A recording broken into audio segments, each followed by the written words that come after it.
Good morning, All Generations Church. Good morning po. Maaari pong yumuko tayo ng panandalian at tayo manalangin.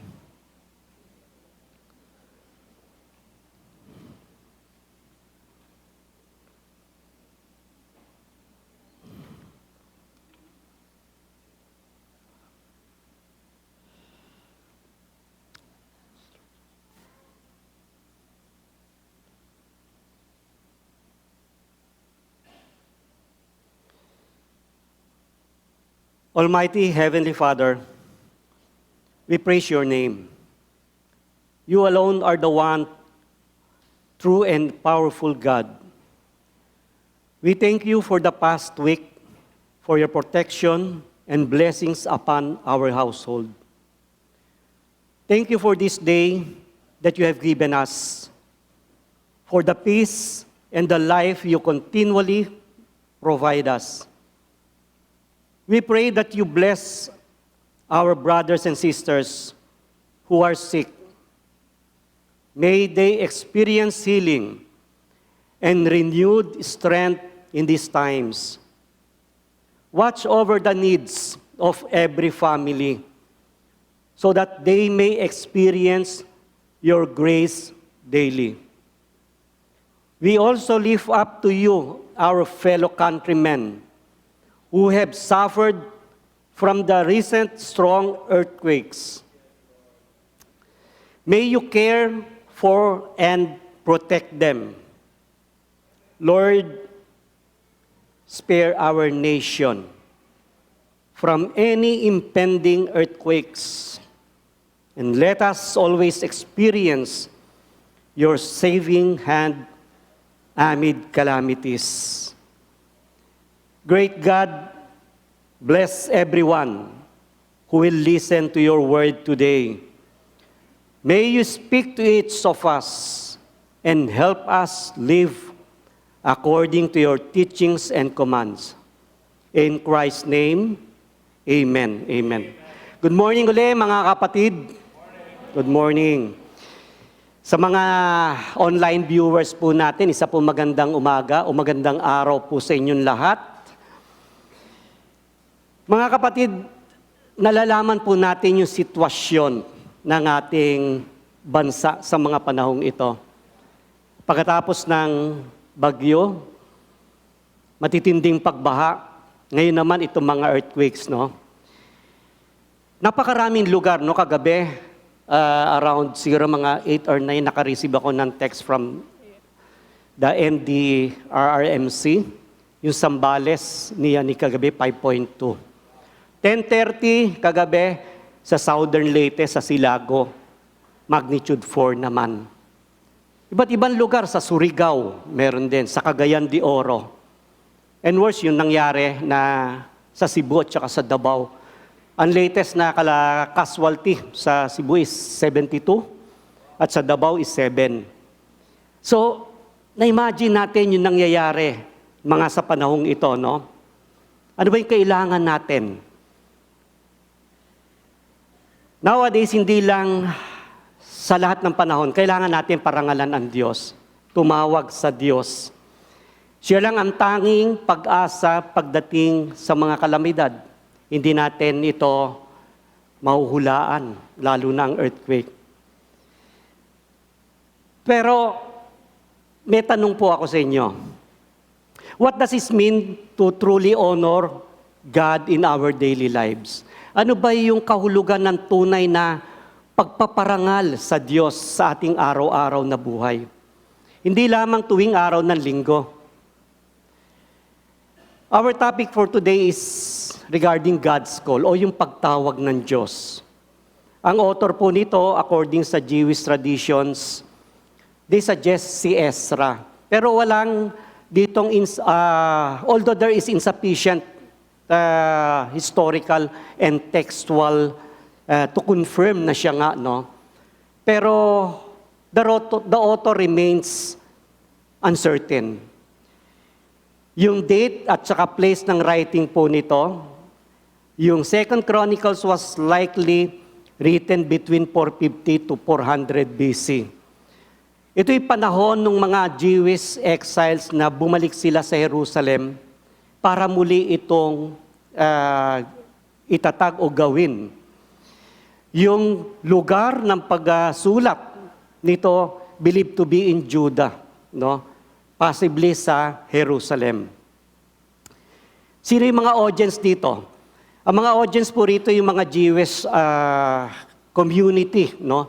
Yung mga bumalik galing sa exile from the Babylons. They live in the region around the city. Ang central idea ng text na ito, God promises His presence and blessings to those who honor Him through obedience, humility, and repentance. And warns that turning from Him leads to consequences. Meron pong isang hari na naglaan ng maraming panahon para sa pagtatayo ng isang kahangahangang kastilyo. Ang bawat bato ay maingat na inalalagay. Ang bawat disenyo ay maingat na every details sinisiguradong mailalagay ng maayos. Ginawa niya ito bilang isang ligtas na lugar para sa kanyang mga tao, isang lugar na kung saan makakahanap sila ng kanlungan at parangalan ang paghahari. Ito po yung layunin ng isang hari na ito. Ngunit nang matapos ito, hindi ito pinansin ng mga tao. Binaliwala po nila. They left it empty.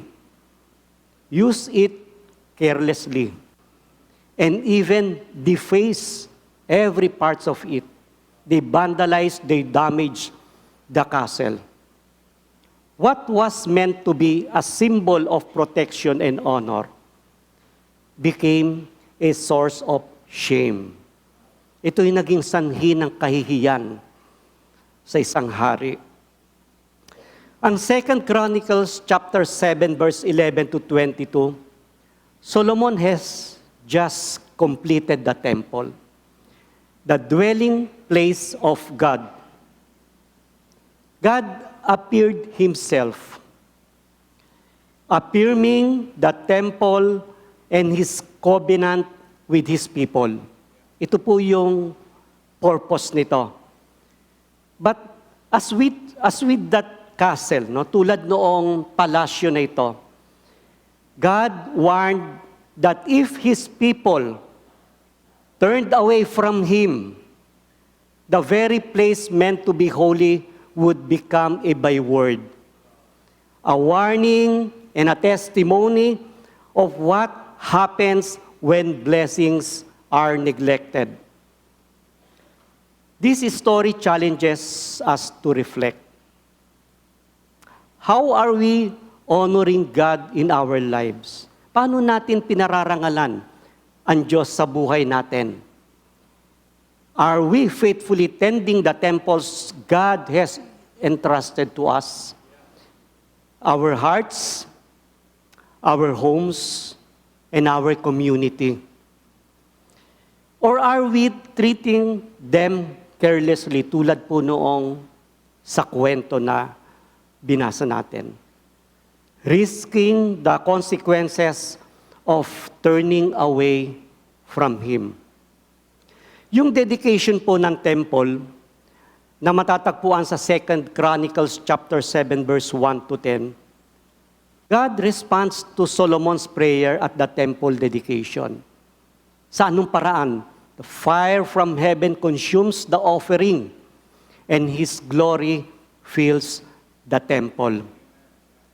Therefore, sila Solomon and the people respond with worship. Worship and thanksgiving. Offering sacrifices and praising God for His goodness and enduring mercy. Ito po'y nagresulta sa isang public celebration that emphasizes the importance of collective recognition of God's sovereignty. Solomon celebrates the completion of the temple with joy and thanksgiving. God's choice to dwell among Israel reminds the people of their covenant with Him. Ito po yung pinapaalala ng Diyos, yung kasunduan between man and God.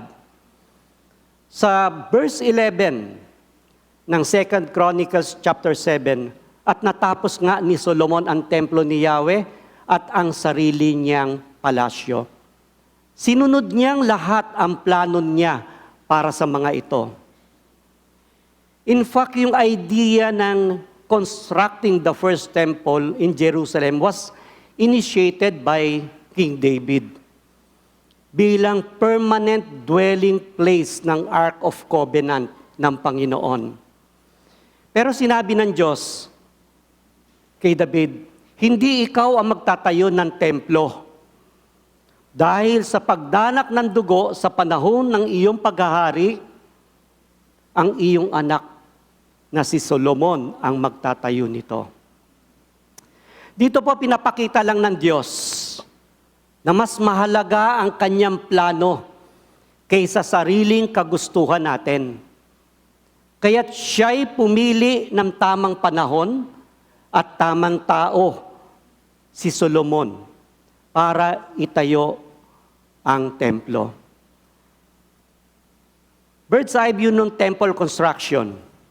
Ang pagtatayo ng templo ay ginamitan ng maraming bilang ng mga manggagawa. Hulaan niyo kung ilan ang bilang ng mga manggagawa. 183,600. This composed of the laborers, yung mga takapagdala ng materyales, taga-ukit ng mga bato at mga tagapangasiwa. Ang mga materyales mula sa matataas na kalidad na bato. Mga sedar na kahoy mula pa sa Lebanon. Mga ginto, pilak at tanso para naman sa templo, sa altar at sa mga iba pang mga kagamitan nito. The temple was built by skilled craftsmen and artisans, but under Solomon's supervision. And God directed the selection of the workers. Even the workers, yung pagpili, yung mga materials and the design of the temple was selected by God. This is to ensure it would be a proper dwelling place for His presence. Tumagal ng 7 taon bago matapos ang pagtatayo ng templo ni Solomon. Solomon's careful planning and execution demonstrates the importance of diligence and obedience in fulfilling the God's command. Sometimes we go through the same thing sa buhay po natin. Mahirap, mabigat, at masalimuot. Puno ng samot-samong detalye, sari-saring detalye ang kinakailangan nating harapin sa mga pinagagawa ng Diyos sa atin. Pero kapag ginagawa natin ito, ayon sa plano ng Diyos, hindi po sa plano ng DPWH. Hindi po sa plano ng sino man. Walang ghost project, walang substandards. Mga kapatid, tinutulungan tayo ng Diyos. Tinutulungan tayo ng Diyos para matapos ito para sa kanyang kaluwalhatian. This reminds us, bilang mga mananampalataya, the beauty and importance of dedicating our efforts and achievements to God, offering back to Him what He has graciously given us.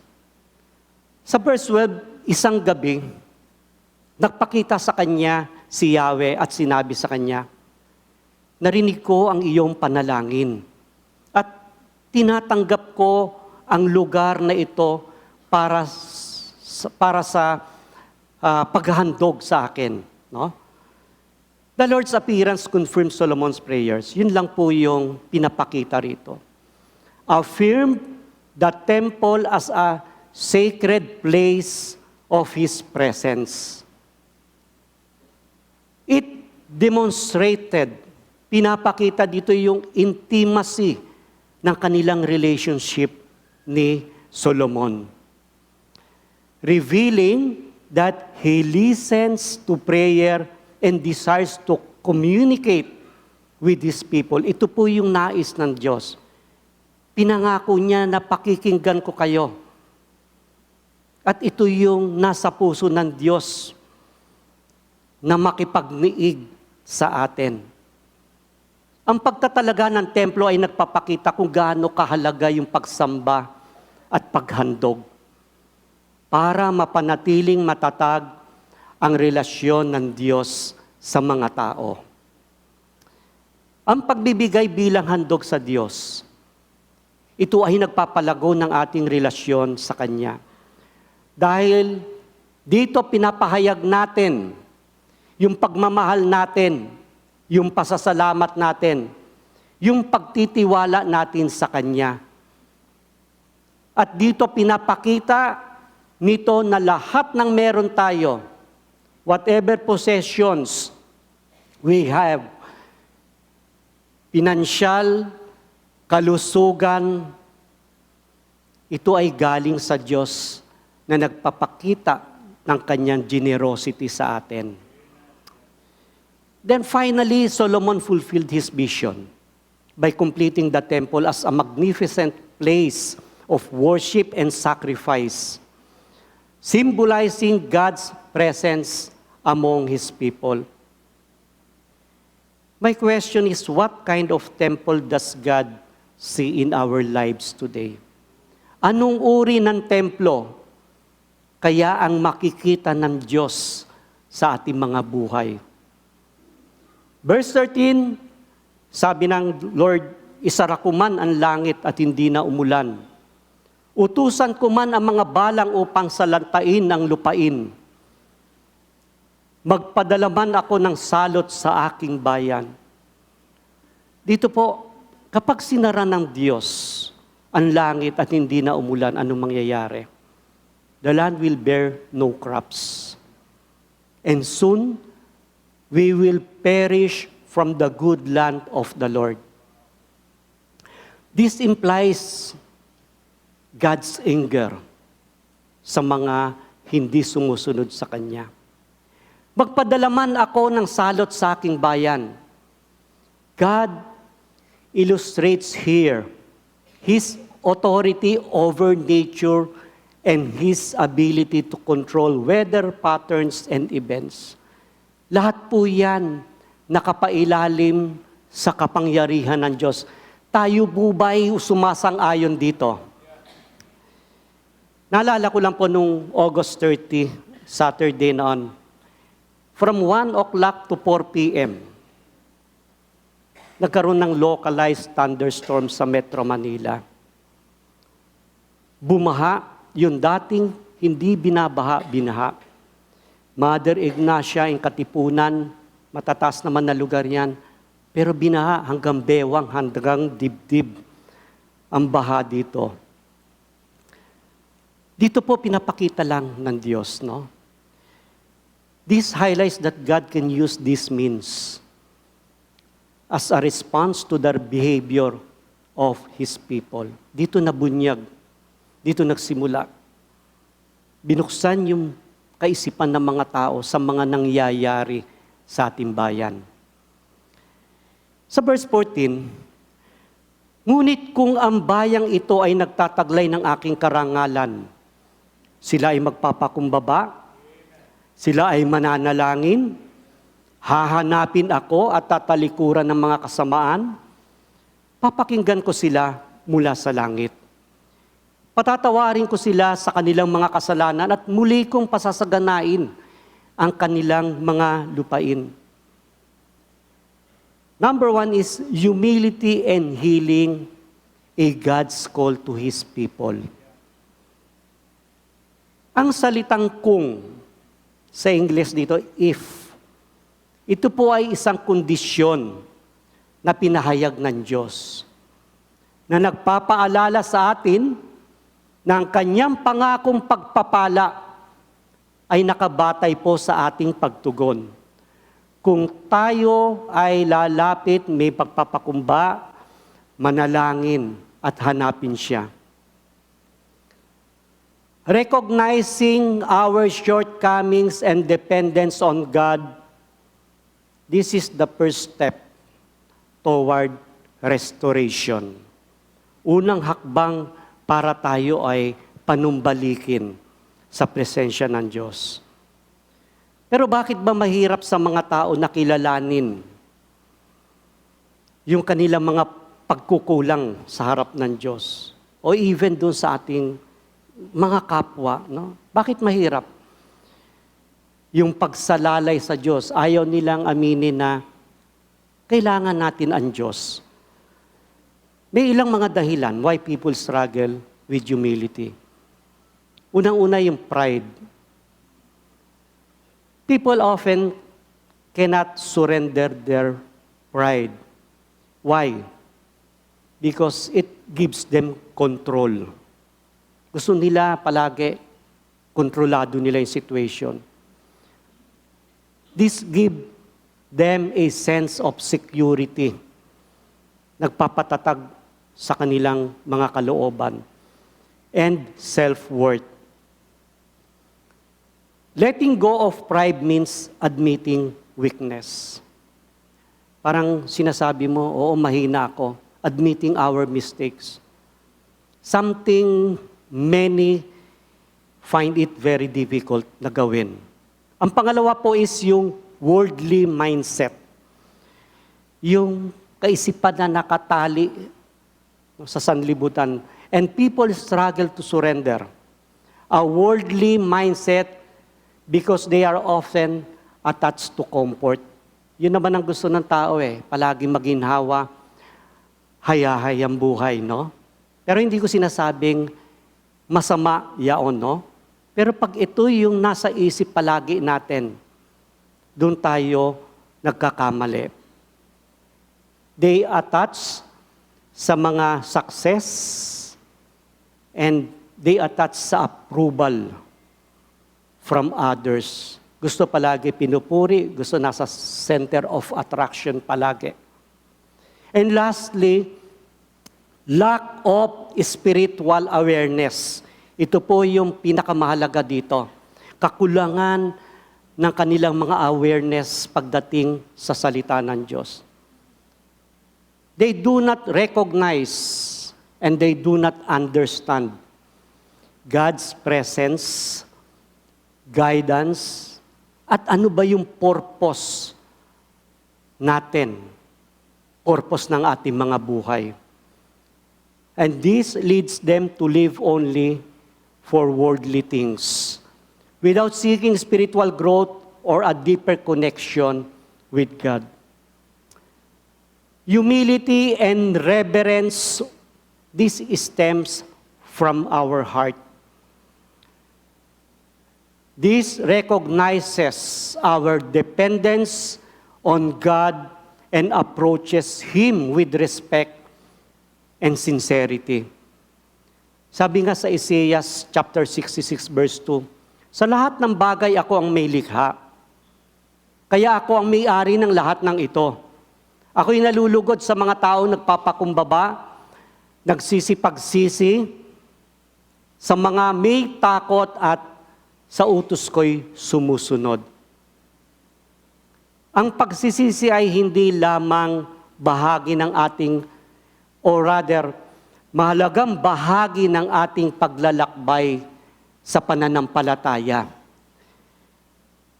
Ito'y nagpapalapit sa atin sa Diyos. Inaayon nito ang ating puso sa Kanyang mga hangarin.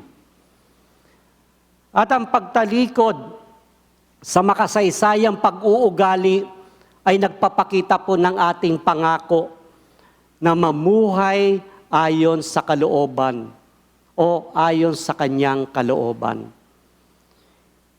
By coming to God in prayer, It is a whisper of a soul's deep care. Ito'y ang paglapit sa Diyos sa panalangin ay bulong ng puso na may pag-alala't taimtim. A bond that knows His faithfulness is true, His power is strong, and His love ever new. Sa Jeremiah chapter 33 verse 6, nevertheless, ang sabi nito ni Prophet Jeremiah, I will bring health and healing to it. I will heal my people and will let them enjoy the abundance of peace and security. After healing and restoration, sinabi ng Diyos sa verse 15, babantayan ko sila at papakinggan ko ang mga panalangin iniaalay sa akin o iniaalay nila rito.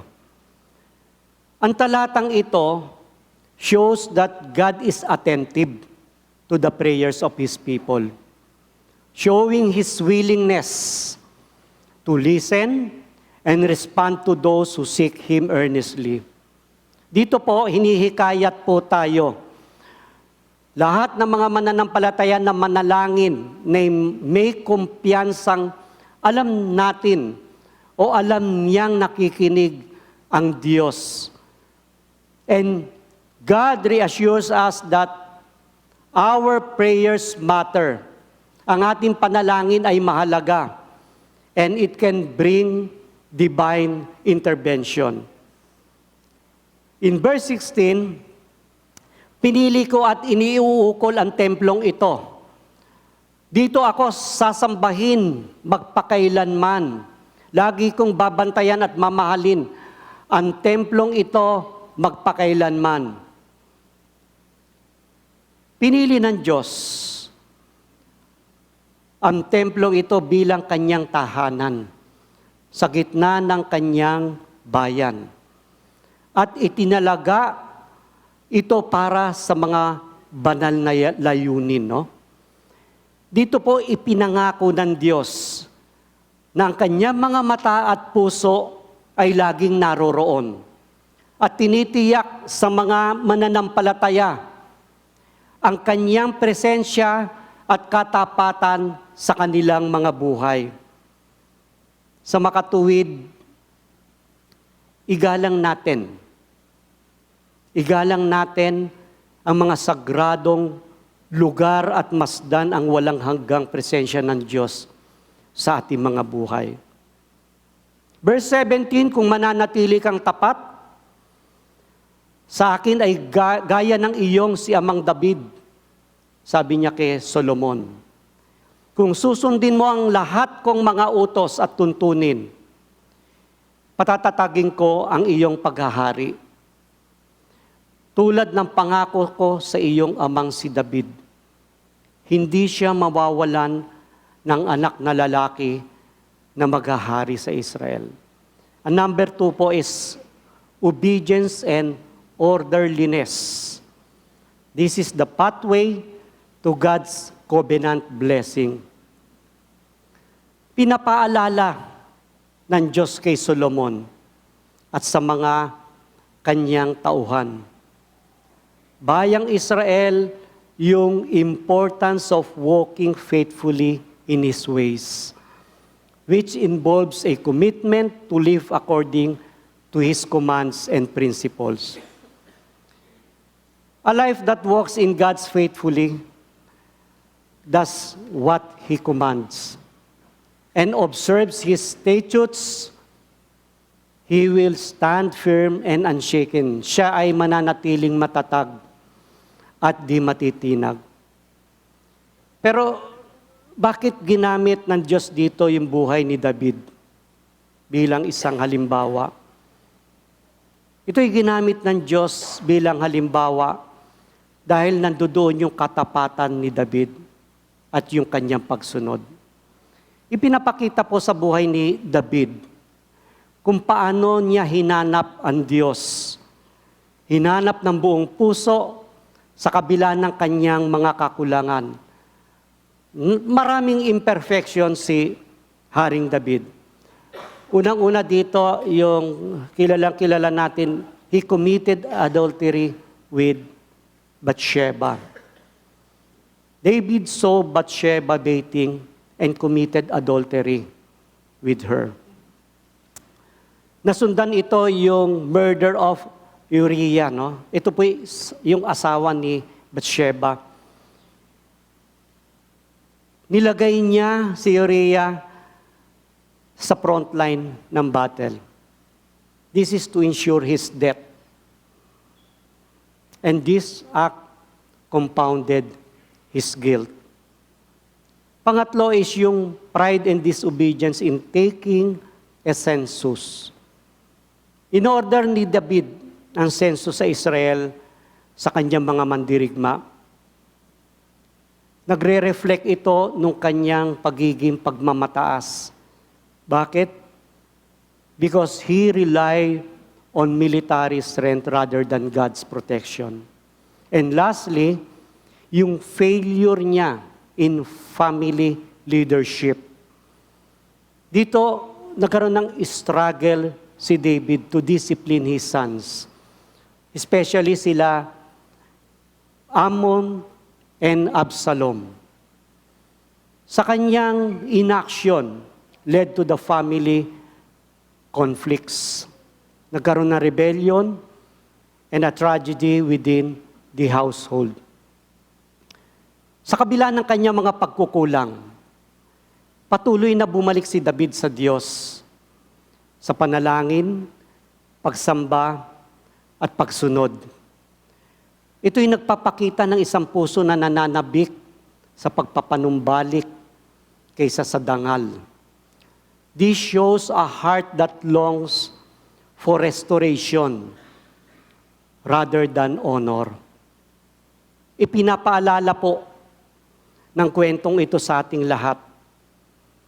Kwento ni David, ang tunay na pagsisisi ay hindi lamang basta yung paghingi ng kapatawaran, kundi ang pagbabalik loob sa Diyos ng may pagpapakumbaba at pagsunod.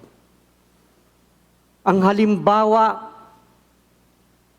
ni David ay nagtuturo sa atin that though we may stumble, at lahat naman tayo ay nagkakasala, but our commitment to seek God and live in obedience can lead to a deeper and more meaningful relationship with Him.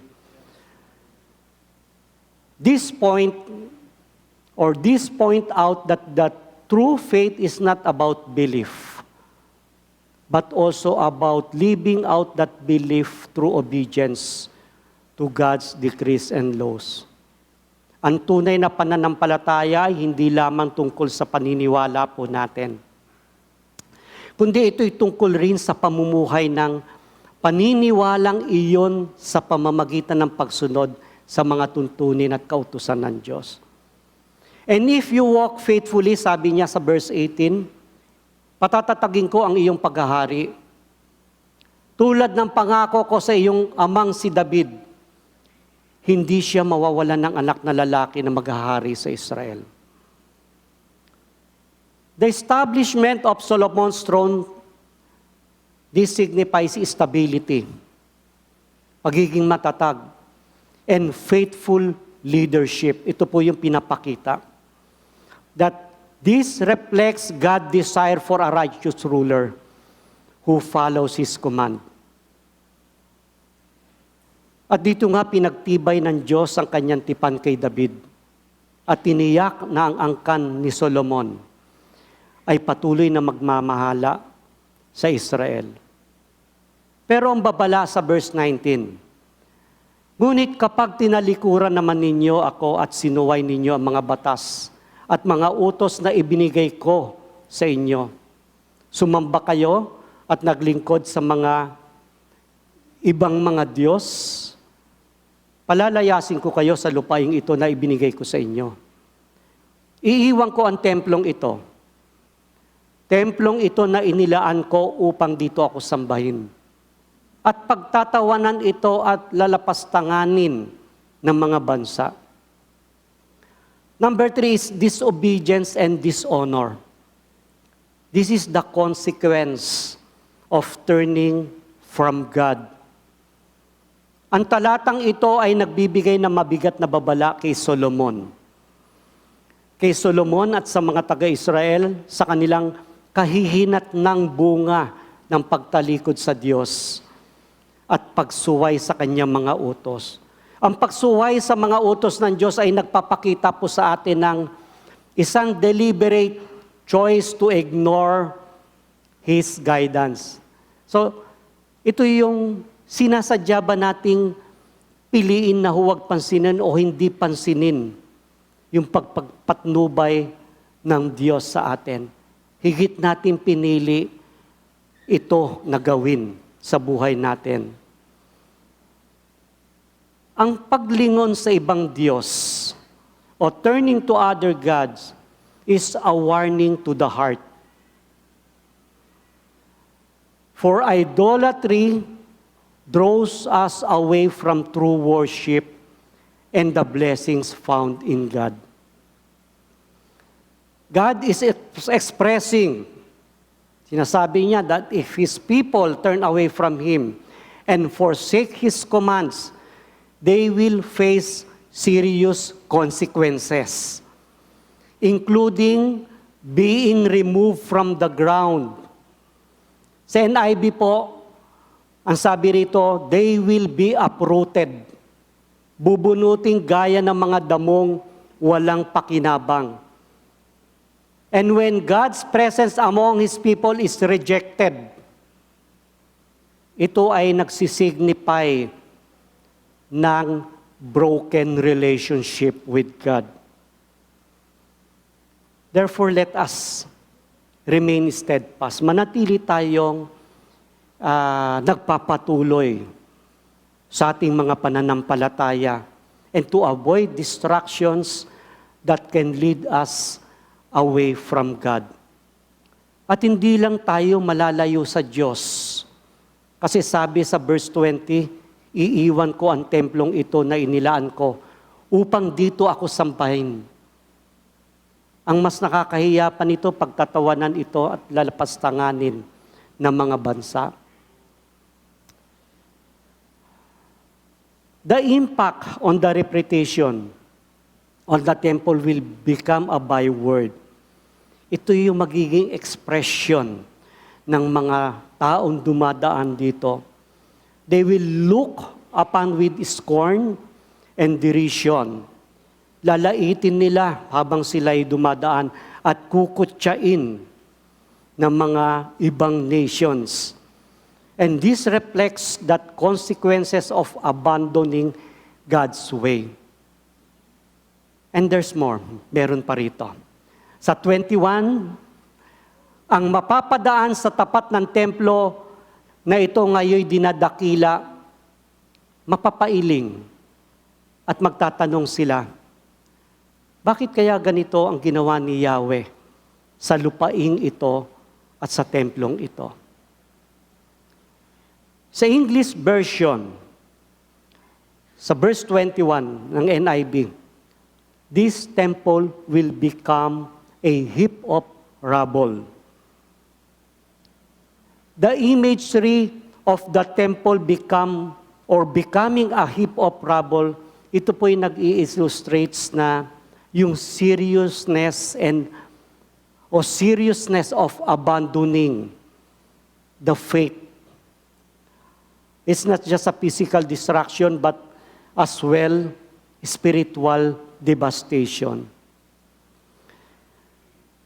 The reaction of those passing by shows that disobedience has consequences and reminding others of the importance of staying faithful to God.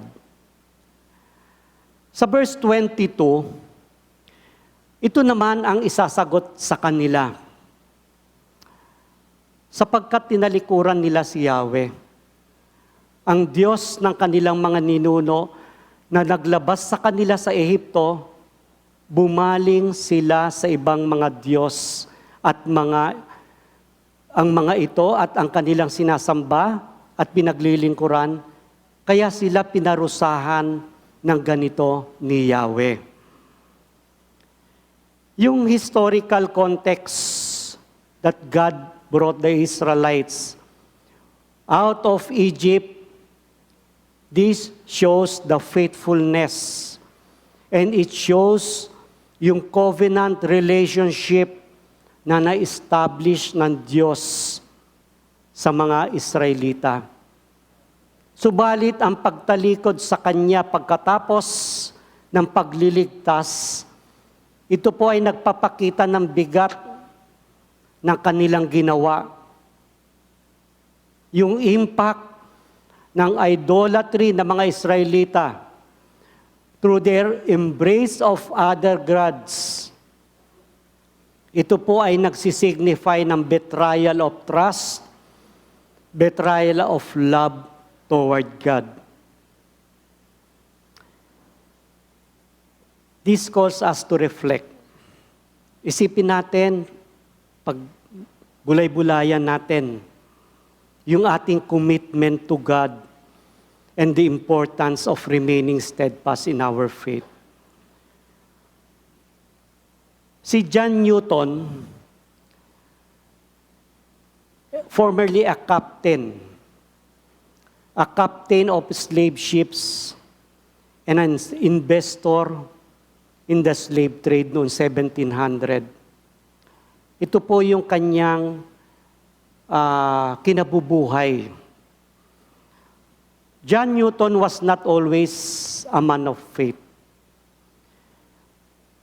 In his younger years, he lived a reckless and sinful life. Ang buhay niya walang pakundangan, wala siyang pakialam. He is working as a slave trader.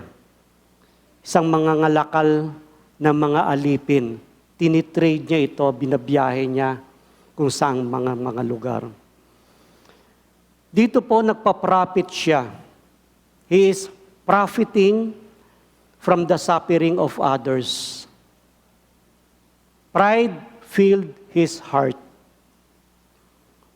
And he had no regard for God or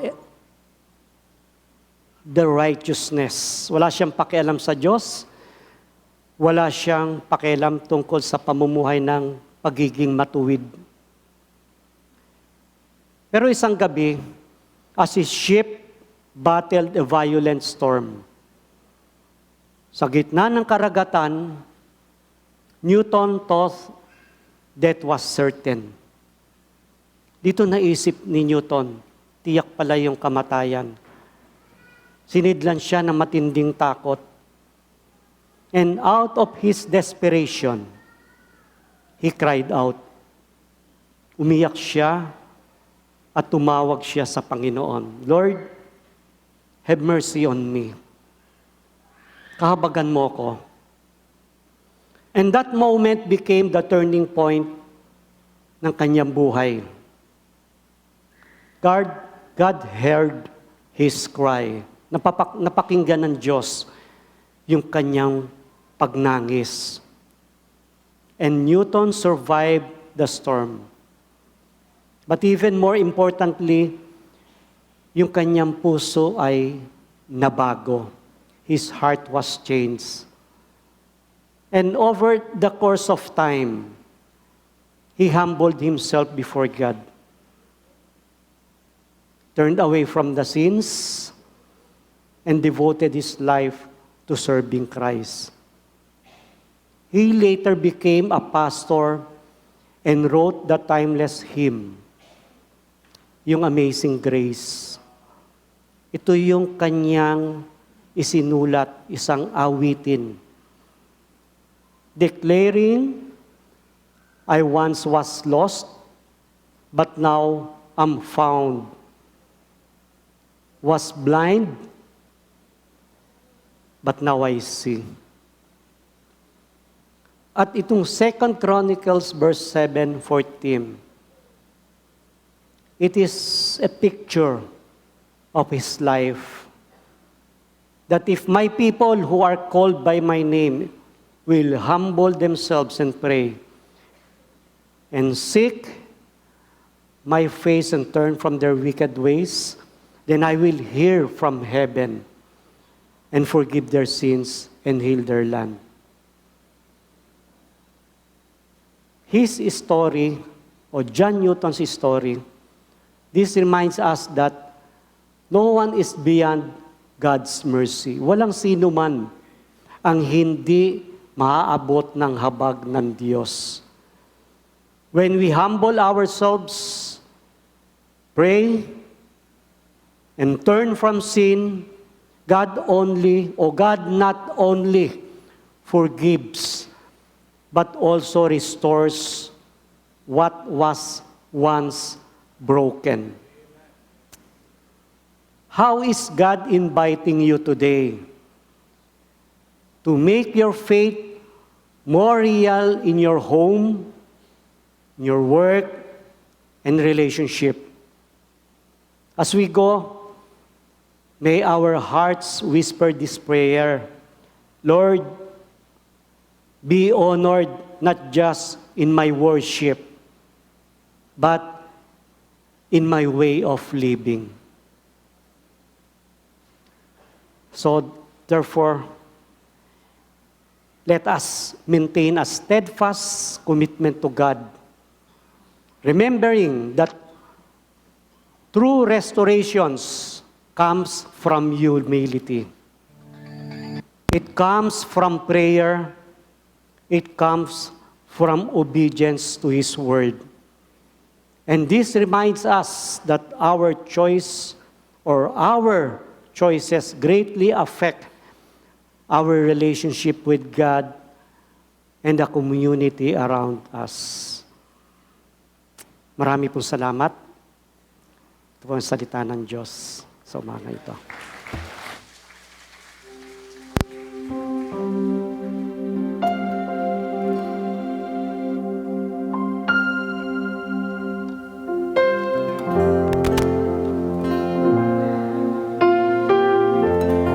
May I invite everyone to please stand up? May we be reminded of who we are as a community,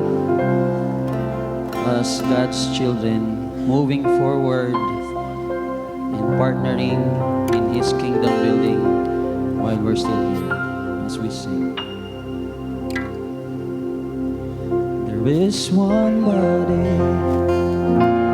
we have one Lord, united in the Spirit, we are going forth with His praises on our lips and a sword in our hand. We are marching on with power as we possess this land. We are the people of the Lord. We're a holy nation, a chosen generation, called to show forth His praise. We are the people of the Lord. We're a holy nation, believers in Jesus, lifting up our voices to the Lord. Sing it once again, we are one body. This one body, we have one Lord, united in the Spirit, we are going forth, and with His praises on our lips and a sword in our hands, we are marching on with power as we possess this land. We are the people of the Lord. We're a holy nation, a chosen generation, called to show forth His praise. We are the people of the Lord. We're a holy nation,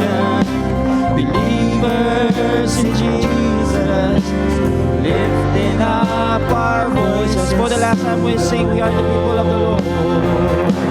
We are the people of the Lord. We're a holy nation, a chosen generation, called to show forth His praise. We are the people of the Lord.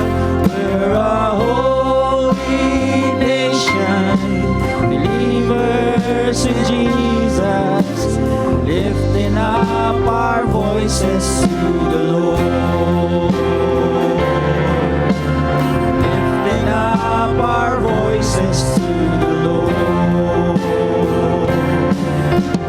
Lifting up our voices to the Lord.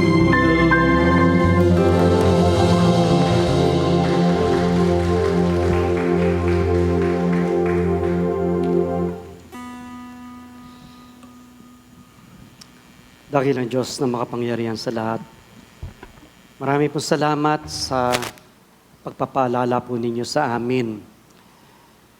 Father, if we humble ourselves, we pray, seek your face, you will restore the abundant blessing of peace and security sa buhay na iyong mga anak.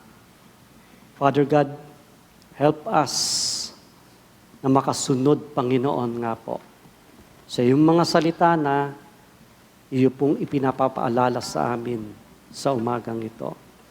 And to Him who is able to keep you from stumbling and to present you before His glorious presence without fault and with great joy, to the only God, our Savior, be glory, majesty, power, and authority through Jesus Christ our Lord, before all ages, now and forevermore.